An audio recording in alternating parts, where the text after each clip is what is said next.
Hi, Janil. Hi, Tom. We're back again. Yep, thank you for getting me back. I thought you always like pain. Yes, I deserve the last name. Right. You can call me Window. Yeah. So the topic for us now that we talked about selection and turnover and whatnot is kind of the next stage thing, and it's something I think a lot of organizations struggle with. And of course, this is part of your remit at MITRE, and it's an important one. Is talent identification, talent management, and which is a pretty broad topic. But I think it would be helpful to have you describe kind of how you approach that, how you look at it. You've got a unique organization structure that I think is probably designing your talent management process, right? Mhm. And the other thing that would be interesting to talk about is relative to talent management, where does outside recruiting fit into that? Right. Because not you can't get everybody to develop within the organization. Sometimes you have to go outside the organization. That's a part of talent management. Right. Correct. Okay, Mhm. so Right. Okay. So great question. So that's two questions with many part, right? right, So if we start with the first part, which is talent, I'd have to step back first and start instead of identification with definition. okay, Right, because with talent you need to define who's talent first, correct. and that alone is a big argument, right? Mm-hmm. Because for learning and development people, talent is everybody, as Yeah, long because everybody has potential given the opportunities, given the development programs, because we hire them in. We don't hire people who have absolutely no potential. right. Everybody we hire, okay, has a starting potential. So Mm-hmm. from a learning and development definition of talent, that's broader. Right, From a talent management, it becomes now a risk and investment question as well, right, not just a person question, right. right? Because again, you associate the talent with positions and roles, Mm-hmm. and therefore you have now the question which roles carry more risk Right, when they are vacant, right. which would have more impact on the Mm-hmm. business if Mm-hmm. left vacant, right? Mm-hmm. So that's risk aspect of that. That's one, right? And then of course, besides the risk aspect, okay, there is also the individual aspect. Mm-hmm. Okay, who among, because everybody has potential, but who Mm-hmm. has enough potential to go to where we want them to get, Right. right? If we give them the right opportunities, the right tools, Mm-hmm. and that becomes that core smaller talent. Mm-hmm. Now, then when you talk about that, not everybody agrees how big is that. Okay, because from a talent management perspective, people talk about, oh, that should be limited. That should be 10%, nothing more, maximum 20% of our population, right? Mm-hmm. And then again, when you boil down to talent and that definition of talent, if you think about it, shouldn't it be more? Okay, it shouldn't be a bell curve, right? It shouldn't be Right. a normal curve. It should be a skewed curve, Yeah. right? But we want it to be bell. We Mm-hmm. want to fit it into bell, right? Well, on the other hand, to your point, if your selection process is really good, then perhaps you are hiring a bell-shaped curve that's more skewed to the right, Correct. higher potential people, because part of the selection process is not only can they do the job, but can they progress? Correct. Right. And that's where the hiring piece comes in, right? Mm-hmm. If your hiring piece is exceptional, then you're actually naturally creating a skew Right. towards high potential people, Right. right? Right. And therefore, then that management, you'd have to question it a little bit, right? Right. Now, once you've defined that talent, now comes the bigger question is how do we evaluate talent? Mm-hmm. Okay, because we want to identify, right, the correct talent, right? Mm-hmm. Okay, but that evaluation process, that is tricky. It is. It's super tricky, right? Because the default for that is to ask managers a thumbs up and thumbs down. And you know this very well because Yeah. you've encountered that even with us, right? Right. And it's our biggest challenge because at the end of the day, heuristic is the easiest way to go about Mm-hmm. judging identification and evaluation of talent in order to put them in categories, because there's a third step there, no? Categorizing talent. You Correct. don't just identify them, you evaluate them. After evaluating, you have to find a way to categorize talent, right? But that is super tricky because usually we rely a big chunk on heuristics, right? Shortcuts. And the most common shortcut that is used in talent management is manager evaluations. Right. Now, my biggest question there is how reliable are managers to judge the potential of people, even if they work with them? Well, I think what happens is, and maybe your point here is that when you're looking at an evaluation, you're looking at the existing job, right? So I'm evaluating this person in this job, but Right. talent management is looking at this person for that job. Right. And oftentimes what happens is we say, well, this person's performance potential, maybe that's another way of separating it, they have potential to keep growing in their performance. You know, they can do a better and better job in the job they're in. But can they make the move from this job to the next job? And for that, it's almost like, well, let's make sure we've got the specifications for this job. And so we know they can do that one, but now we've got a set of specifications for this job over here. How do we know Right. they can do that job? Right. We're not evaluating them against those. We're evaluating against this. Correct. So I think that you're right. That presents a challenge because the fallback is let's promote all the people who are doing a great job. Correct. They're high performers. They must be high potential. Yeah, exactly. Right. Right. I mean, it's very difficult for us, right, to separate our opinion of our perception of people's performance and really their future potential. Right. Because future potential is fuzzy. It's fuzzy logic, right? But performance is concrete and recent, Right. right? And therefore, no matter what you do, even if you say, okay, managers don't think of performance, right? Right. Think of this new criteria. We call them potential criteria. Right. No matter what you do, that will trickle in. That Well, would be colored, yeah, right? because I know about this. You know, it's not fuzzy to me at all. I can say this person's doing a Correct. great job, so Yeah. let me move them over Yes, right. But the thing is that I've told you, right? Okay, you're fit for this, right? You're the best at this. That doesn't guarantee that you will be best for another environment. In Right. fact, what makes you great here might be exactly the reason why you will do poorly in another. there. Right. And you see this with managers, right? Those that are functional experts that are forced to become managers, Right. they're fantastic at sales. Right. They're fantastic at revenue management, right? And Right. therefore you say, okay, handle a sales team, handle a revenue management Right. team, and it all falls apart, right? That's Lawrence Peter wrote a book called The Peter Principle 75 years ago that exactly describes what you just said. Yeah. And besides that, right, when we do this evaluation this way and categorization, right, based on it, and we're missing the point. We're usually putting people who we put as low performance here at the moment, right, in a box that does not belong to talent who we develop. Right. But again, if you think about it, maybe they're not great at the functional job itself, Right. but on the people skills, on the humanistic side, Right. they might excel, right? Okay, and therefore, in a different role within even the same function, those might be your real talent. Those Right. might be your real high potentials. That takes a lot of education and socialization of the concept, I think, because the default in most organizations is performance. Yeah, correct. That's what's going to happen. Yeah, and the default as well is to use the tools, right, as a written rule or law, right? To put it there, to do the exercise, Exactly. and then not really be critical about. I mean the top part of the box. I understand, but to Right. not be critical at the bottom part of the box.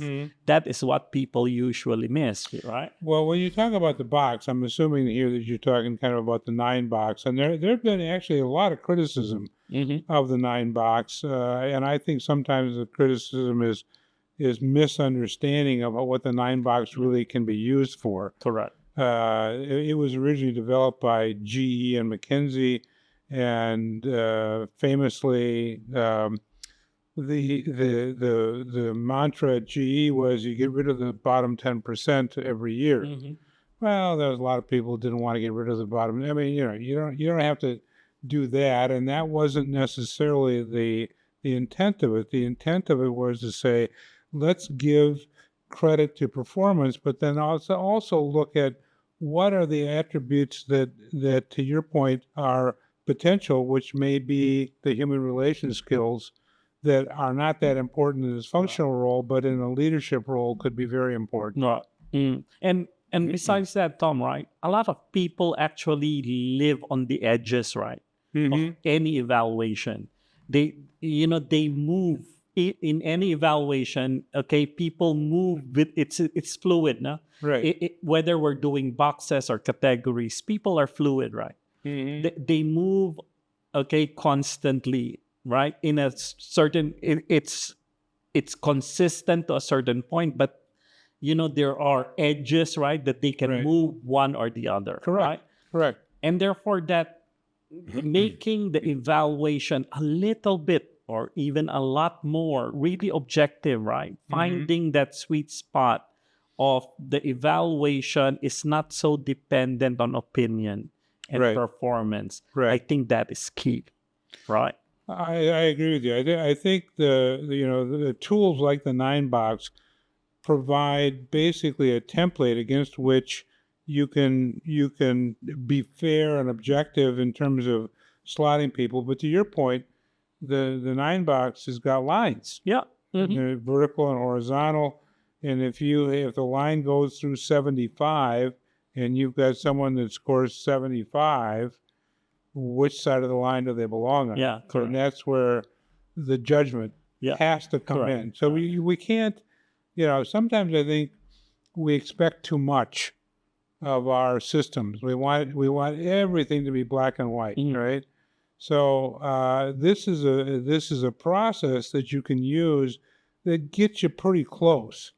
But in the end, management judgment and decision making still has to play a role. Correct. All right. And that calibration process, that management judgment, Uh-huh. calibration process coming into play, that's really, really critical. And the education of managers and leaders, right, that they need to calibrate, okay, that they need to really refine their understanding of Right. the talent. Okay, that's really critical.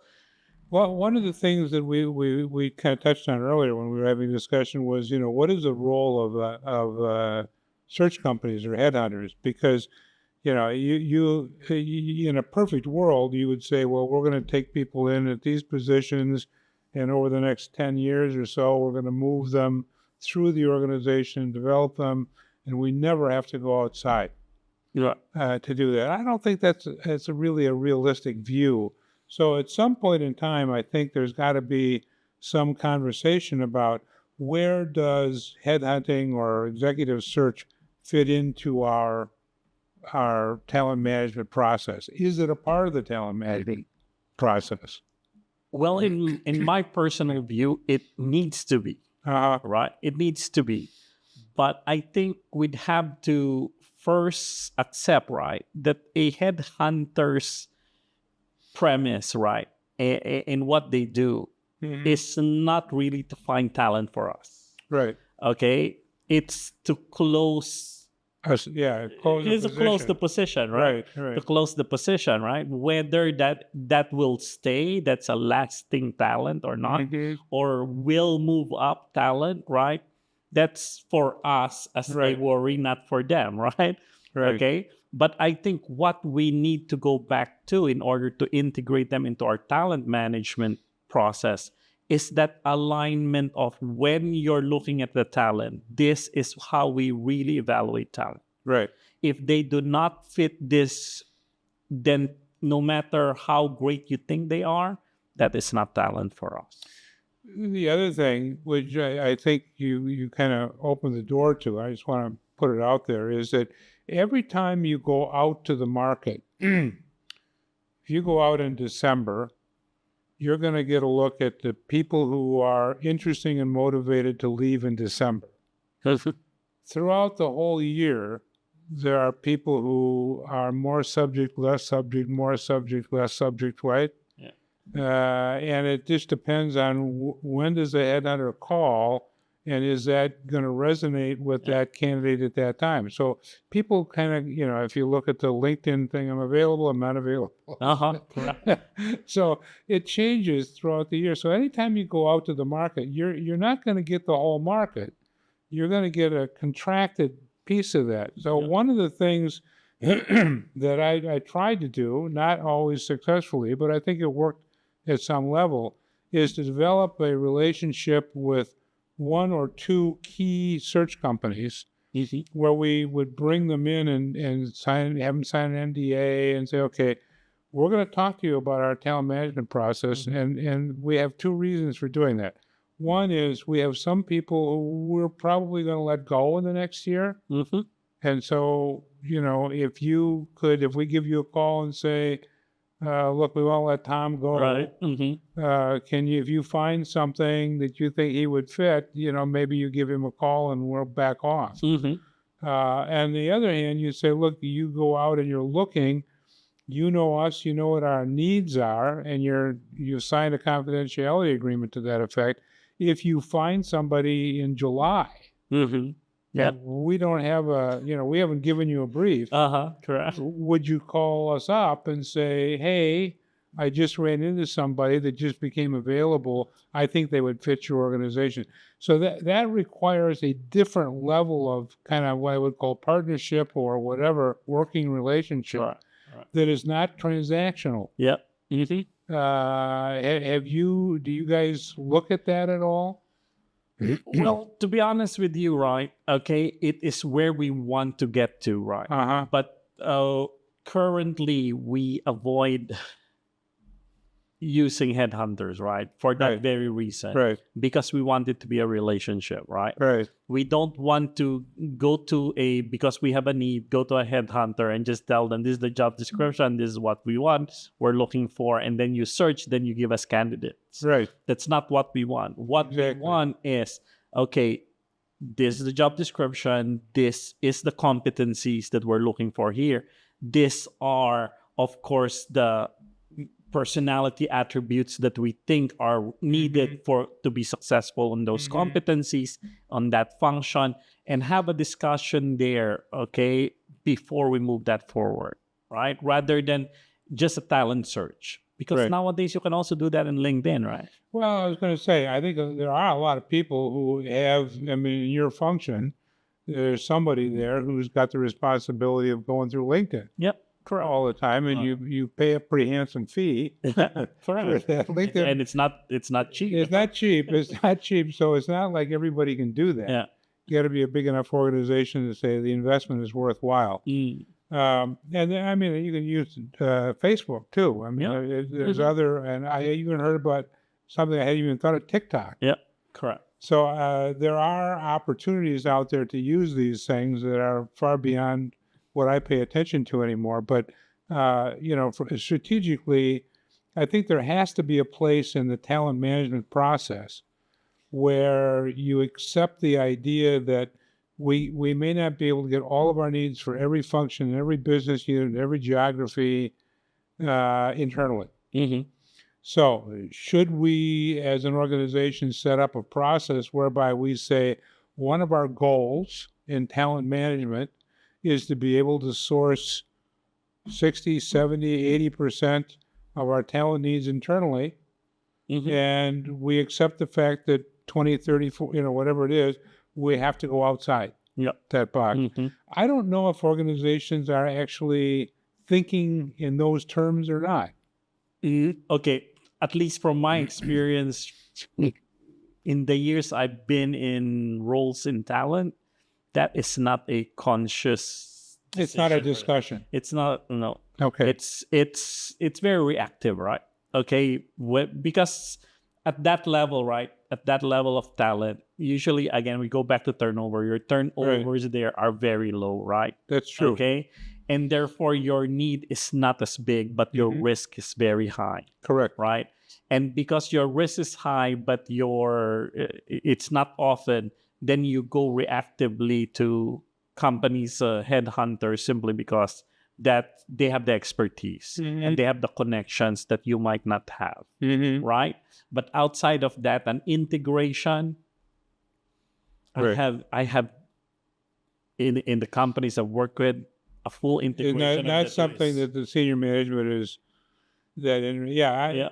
I think it's a rare probably topic, but it's something that has always occurred to me that says, I know when you go out to the market, you're going to get a small piece of the available pie. If you can give a brief to somebody over many years, and as they scan the market and as they meet people, if they find somebody and say, oh, Janil would really be interested in this person, they may not be open right now, but at least I'm going to make a call and I'm going to talk to you. So you may get a call in August. You're not hiring, but somebody says, hey, I've got somebody. I'd like you to take a look at this resume and see if there's anything there. Yeah. Because, so you don't have to pay a fee, but at least you're looking. And then if you decide to do that, you go to your management and say, look, we ran into a candidate that we're going to be looking for next year. Do we want to do it now? I think because usually we're proactive in the internal talent, Right. and proactive in internal talent management, but we're reactive in terms of external talent. Yeah, that's the point. That's the point. And even in our treatment, right, we have a lot of processes built in for internal talent, Right. but very little processes for external talent. Well, I think there's some good reasons for it. Number one, nobody likes to let header into their organization that much. Yeah. Kind of once the camel's nose is under the tent. Yes. You don't want to give up the magic trick. No. The secret sauce. Oh, let's see. Oh, who we got here? Let's see. Right. They just fill their quota. Right. Okay. Well, at any rate, I think in terms of talent, the other thing that we really should probably talk about is, what do you do proactively? You mentioned proactively, but what do you do proactively to keep moving people, or keep people knowing that they're still being paid attention to? Right. So that, a year goes by and they're still in the same job, and then they start to think, well, maybe I don't have a future here. So the talent management is, in a way, reminding people who you've identified as talent that, by the way, they're still talent. Correct. And we're still looking, and we're still considering, and maybe you can put them on task forces or other things. But what are the things that you look at doing to keep people's head in the game? You know what I mean? It's hey, you're still there. We're still thinking about you. Correct. Right. So we've designed a robust enough. It's not perfect. It's not. It will never ever be close to perfect, but robust enough, right? As a process. But I have a talent manager, right, that works with me. And despite us working on that process, I always keep reminding her, right? Sure, we have this process, but what are we doing with the talent actually? Right. What conversations are we having at this part of the process? Right. This part, because again, at the end of the day, it's about conversations. It's about connections. It's about linking. Right. People, in my experience, people do not mind not being in a program, not being promoted, as long as they are constantly connected. Right. Right. They know what's happening. They know the real score. Right. Right. Because specifically certain positions, right, there's no way to go. Like my field, for example, if you talk learning and development, that's a specialist job. Right. If you get to a group director position of learning and development, and you have a director below you, in order for that person to move, I have to die. Well, or you have to spread out. Yeah, that means you have to take up a new field. Right. Right? Okay, that's the only way. You either go lateral, or you wait. Right. But you'd have to have that conversation, right? Are you willing to wait? Do you want to go lateral? If you want to go lateral, okay, this is your path. Those conversations. But the challenge with that is that's not a one-man's job. Talent is not a one-man's job. True. It's every manager's job. Every manager needs to be a talent manager. Anything a talent manager does, a manager should be doing. Right.